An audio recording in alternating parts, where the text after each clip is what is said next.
মেৰাপানী সীমান্তত তৎপৰ নগা নেঘেৰি বিলৰ উচ্ছেদ হ'ব লগা ভূমিৰ ওপৰত চকু পৰিছে নগাৰ 2 নম্বৰ নেঘেৰি বিলৰ ভূমি নিজৰ বুলি দাবী নগাৰ 8 আগষ্টৰ পৰা গোলাঘাট জিলাৰ মেৰাপানীৰ অসম নাগালেণ্ড সীমান্তৰ নেঘেৰি বিলত উচ্ছেদ চলাব প্ৰশাসনে যাৰ বাবে সম্পূৰ্ণৰূপে সাজু হৈছে গোলাঘাট জিলা প্ৰশাসন নেঘেৰি বিলৰ চৰকাৰী ভূমি অবৈধভাৱে দখল কৰি থকা পৰিয়ালৰ সংখ্যা 205টা ইয়াৰে 40টা পৰিয়ালৰ উচ্ছেদত 14 আগষ্ট পৰ্যন্ত স্থগিতাদেশ জাৰি কৰিছে গুৱাহাটী উচ্চ ন্যায়ালয়ে বাকী পৰিয়ালসমূহক শুকুৰবাৰৰ পূৰ্বে সেই ভূমি খালী কৰিবলৈ মাইক যোগে আহ্বান জনাইছে প্ৰশাসনে অহাকালি ভিতৰত সকলো বয় বস্তু খালী কৰিবৰ বাবে শেষবাৰৰ বাবে আপোনালোকক নিৰ্দেশ দিয়া হ'ল তাৰ মাজতে হঠাৎ নেঘেৰি বিলৰ চুবুৰীয়া নাগালেণ্ডৰ লিঅ' লুংচুং মিকিৰাং আৰু লুঙায়ুং বস্তিৰ গাঁও প্ৰধানে 2 নম্বৰ নেঘেৰি বিলৰ ভূমি তেওঁলোকৰ বুলি দাবী কৰিছে উচ্ছেদৰ পিছতেই সেই ভূমি দখল কৰাৰো হুংকাৰ দিছে তিনি গাঁও প্ৰধানে বিচাৰিছে নাগালেণ্ড চৰকাৰৰ সহায় কোনবা খানটো আমি খান আছি দি কিনা কৰিব দিছে আৰু তাখানে ডমিনেট কৰি কিনা এনেকা তাখানে ডমিনেট কৰি কিনা তাখানে আসামে এনেকা কৈ আছে এইটো নিমিত্তে আমি খান 3টা পোষ্টি পৰা এইটো খানটো এভিকশ্যন কৰাৰ পিছত এইটো খানটো নাগা লাগা মাটি আছে এইটো নিমিত্তে আমি খান ল'ব কৰি কিনা আমি খান এইটো খবৰ এইটো জনাই দিয়া আছে আৰু গভৰ্ণমেণ্ট বাৰা বি তাতে ছাপোৰ্ট কৰি দি কৰি এইটো বি ৰিকুৱেষ্ট কৰি আছে যাৰ বাবে এতিয়া চৰম নিৰাপত্তাহীনতাত ভুগিছে নেঘেৰি বিলৰ জনতা মূলতঃ মিচিং ভূমিপুত্ৰৰ বসতিস্থল এই 2 নম্বৰ নেঘেৰি বিল নগাই দাবী কৰাৰ পিছতেই সৃষ্টি হৈছে প্ৰতিক্ৰিয়াৰ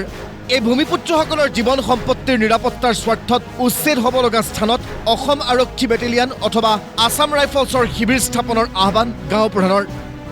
যোৱাকালি আমি আমাৰ এই 2 নং নেঘেৰি বিলত নগাসকলে যিদৰে ভাবুকি প্ৰদান কৰিছে তাৰ লৈ আমি আমাৰ স্থানীয় ব্যক্তি হিচাপে বা আমাৰ ৰাইজে অলপ আতংকিত হৈছে গতিকে আমি ভাবিছোঁ প্ৰথমতে আমি জিলা প্ৰশাসনক অনুৰোধ জনাইছোঁ যে আমাৰ 2 নং নেঘেৰি বিলত আমাৰ গাঁৱৰ হিমুৰত এটা স্থায়ী অসম বেটেলিয়ান কেম্প এটা বহাই দিব লাগে যদিও অসম বেটেলিয়ান কেম্প যদি বহাই দিব নোৱাৰে নিৰপেক্ষ যদি বাহিনী বহায় তেতিয়া আমাক আসাম ৰাইফলৰ কেম্পৰ ব্যৱস্থা কৰি দিব লাগে নগাৰ এই হুংকাৰৰ পিছতেই সৰব দল সংগঠনো চৰকাৰক এই ভূমি যিকোনো মূল্যৰ বিনিময়ত নগাৰ দখলৰ পৰা ৰক্ষা কৰাৰ ব্যৱস্থা কৰিবলৈ দাবী কৃষক মুক্তি সংগ্ৰাম সমিতিৰ নাগালেণ্ড সীমান্তৱৰ্তী গোলাঘাট জিলাৰ নেঘেৰি বিলৰ উৰিয়াম ঘাট যিকোনো মুহূৰ্তত নগায়ে নিজৰ দখললৈ নিবৰ কাৰণে এতিয়া সম্পূৰ্ণভাৱে প্ৰস্তুত হৈছে যি বৃহৎ ভূখণ্ড নাগালিমৰ অন্তৰ্ভুক্ত কৰি নগায়ে আজি বছৰ ধৰি দাবী কৰি আহিছিল গতিকে এনে স্পৰ্শকাতৰ অঞ্চলত উচ্ছেদ কৰিবলৈ গৈ গোটেই অঞ্চলটো ফ্ৰী কৰি দিয়াৰ পিছত নগায়ে এতিয়া নিজৰ বুলি দাবী কৰি বন্দুক লৈ পিটপিটাই ফুৰিছে তাৰ পৰা সেই মাটিখিনি এতিয়া বচাব পাৰিব নাই অসমৰ মুখ্যমন্ত্ৰী ডাঙৰীয়া এই নিশ্চয়তাটো দিব পাৰিব নাই যে উচ্ছেদ কৰা ভূমিখিনি চিৰদিনৰ কাৰণে অসমৰ মানচিত্ৰত থাকিব আৰু অসমীয়া মানুহৰ হাতত থাকিব এফালেদি তেওঁলোকে উচ্ছেদ কৰিছে অন্য হাতেদি মাটিখিনি নাগাই ল'বৰ কাৰণে এতিয়া তেওঁলোকে উঠি পৰি লাগিছে আৰু সীমামূৰীয়া মানুহৰ ঘৰত নগা সোমাইছে নগাই এতিয়া অসমীয়া মানুহক আক্ৰমণ কৰাৰ ভাবুকি দিছে তাৰপিছত মুখ্যমন্ত্ৰীয়ে গুৱাহাটীত বহি থাকি ডাইলগ মাৰি থাকিব অতুল বৰাই নিৰ্ভয়ে বাণী শুনাই ডাইলগ মাৰি থাকিব বৰ্ডাৰলৈ যাওক আজি মেৰাপানীলৈ যাওক মেৰাপানীৰ প্ৰতিটো জাতীয় সংগঠন আজি শংকাত ভুগিছে নেঘেৰি বিলৰ প্ৰতিটো পৰিয়াল আজি শংকাত ভুগিছে আজি চিট ফাৰ্মৰ প্ৰতিটো পৰিয়াল শংকাত ভুগিছে উৰিয়াম ঘাটৰ মানুহে নোখোৱাকৈ থাকিব লগা হৈছে কোন সময়ত নাগা আহি আক্ৰমণ কৰিব ঠিক নাই গতিকে এই কথা বতৰাবিলাক যদি মীমাংসা কৰিব নোৱাৰে তেতিয়াহ'লে আমি অসম চৰকাৰৰ বিৰুদ্ধে তীব্ৰ আন্দোলন গঢ়ি তুলিম কাৰণ সীমান্তৰ ৰাইজৰ জীৱনক লৈ হেতালি খেলিবলৈ আমি নিদিওঁ গতিকে উচ্ছেদ যেনেকৈ কৰিছে তেনেকৈ অসমৰ মাটি নিৰাপত্তা দিব লাগিব অসমৰ সীমামূৰীয়া এজনো অসমীয়া মানুহৰ যাতে তিল মানুহ চুলিডালৰ মানুহ যাতে তেওঁলোকৰ জীৱনৰ প্ৰতি ভাবুকি নাহে হেতু নিশ্চিত কৰিব লাগিব নগাৰী হুংকাৰৰ আৰত তৃতীয় শক্তি জড়িতৰ সন্দেহ ৰাইজৰ কিয়নো মেৰাপানীৰ অসম নাগালেণ্ড সীমান্তত বাস কৰা লোকসকলৰ সৈতে নগাই সদায় বন্ধুত্বসুলভ সম্পৰ্ক ৰক্ষা কৰি আহিছে তেনেস্থলত হঠাৎ এনে হুংকাৰত ৰহস্যৰ গোন্ধ পাইছে ৰাইজে আৰু আজি এই মঞ্চৰ পৰাই আমি এই 3টা কাউন্সিলক আমি অনুৰোধ জনাইছোঁ যে আমাৰ মাটি তাৰ মাটি আমুক মাটি ক'বলৈ দৰকাৰ নাই গতিকে চৰকাৰে যিটো ব্যৱস্থা কৰি আছে চৰকাৰে মিলামিছা কৰিব আমি ভাই হিচাপে আমি এই 3খন কাউন্সিলত আমি মিলামিছা হৈ আছোঁ আজিলৈকে গতিকে মিক্ৰাং কাউন্সিল লুঙাইম কাউন্সিল লুংচুং কাউন্সিল আজি আমি অতীতৰ পৰা আমি বৰ মিলামিছা ভাই হিচাপে চলি আছোঁ গতিকে যোৱাকালি তেওঁলোকে হঠাতে কৈ দিছে আমাৰ মাটি তোমাৰ মাটি আমুক গতিকে এইবোৰ হৈছে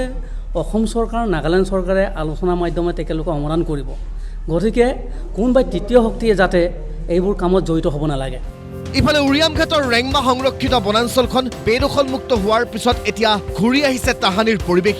অপৰূপ সৌন্দৰ্যৰ মাজত আপোন পাহৰা হৈ কোলাহল কৰিছে চৰাই চিৰিকটিয়ে। শান্ত সমাহিত হৈ বৈছে দৈয়াং আৰু ৰেংমা। অচিনাকি হৈ পৰা ঠাইবোৰ এতিয়া আকৌ চিনাকি যেন হৈ পৰিছে দৈয়াং পৰিয়াৰ। ইয়ালৈ আহি এটা অনুভৱ হৈছে, যিহেতু অসম নাগালেণ্ড ৰেংমা ফৰেষ্টৰ যিসকল বেদখলকাৰীয়ে দখল কৰি আছিল, সেই মুহূৰ্তত আহিলে যেনেকুৱা এটা মনৰ পৰিৱেশ হয়, বা আজি আমি নিজে সেইসকল উচ্ছেদ কৰাৰ পাছত অহাৰ পিছত যিটো এটা পৰিৱেশ হৈছে, সেইটো আচলতে নিজৰ লাগিছে। এই জেগাডোখৰ যে অসমৰ বেদখলমুক্ত হ'ল, সেই কথাটো আচলতে আমি নিজে আজি অনুভৱ কৰিব পাৰিছোঁ। আৰু মাননীয় মুখ্যমন্ত্ৰীগৰাকীয়ে যিহেতু উচ্ছেদ কৰাৰ পূৰ্বে এই অঞ্চললৈ আহি তেখেতে ঘোষণা কৰিছিল, এই অঞ্চলত এটা টুৰিজম ছিষ্টেম গঢ়ি তুলিম, লগতে প্ৰাকৃতিক পৰিৱেশ আমি গঢ়ি তুলিম। সেই ক্ষেত্ৰত আচলতে মাননীয় মুখ্যমন্ত্ৰীগৰাকীক আমি আদৰণি জনাইছোঁ আৰু স্থানীয় বিধায়কগৰাকীক আমি আদৰণি জনাইছোঁ। হয়, নিশ্চয়কৈ আজি ইয়ালৈ আহি বহুত ভাল লাগিছে আমাৰ। যিহেতু আগতে আহিলে অলপ মানে ভয় ভাৱ এটা সোমায়, এতিয়া আজি আহি নিজৰ ঠাইডোখৰ আপোন ঠাই লিখা লাগিছে। আৰু যিহেতু চৰকাৰে কৈছে যে এডোখৰত ৰিফৰেষ্টেশ্যন কৰা হ'ব, মই এজন জুলজিষ্ট হয়, আৰু জুলজিষ্ট হিচাপে মই এইটো বিচাৰোঁ যে ইয়াত বিভিন্ন ধৰণৰ আকৌ জীৱ জন্তুবিলাক আহক, চৰাই চিৰিকটিবিলাক আহক। যিহেতু ইয়াত আগত বহুতখিনি আছিলে, জীৱ জন্তু আছিলে, যিখিনি নাইকিয়া হৈ গ'ল।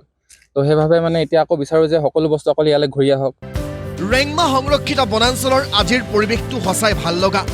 অচিৰেই চৰকাৰৰ পৰিকল্পনা মতে পৰ্যটন ক্ষেত্ৰলৈ ৰূপান্তৰ হওক এই ঠাই। একেদৰে নেঘেৰী বিলৰ বিষয়টো অতি স্পৰ্শকাতৰ। মেৰাপানীৰ ৰাইজে নিবিচাৰে ৭০-৮০ দশকৰ সেই সময় ঘূৰি অহাটো। চৰকাৰে বিষয়টো গুৰুত্ব দিয়া ভাল, কাৰণ সময় থাকোঁতেই বিহিত ব্যৱস্থা নল'লে অনাগত দিনত পৰিস্থিতি বেয়া হোৱাৰ সম্ভাৱনাই কিন্তু প্ৰবল। উৰিয়ামঘাটৰ পৰা বেদান্ত ভাৰ্গৱ বৰা আৰু মেৰাপানীৰ পৰা হিৰণ্য গগৈৰ ৰিপৰ্ট, প্ৰতিদিন টাইম।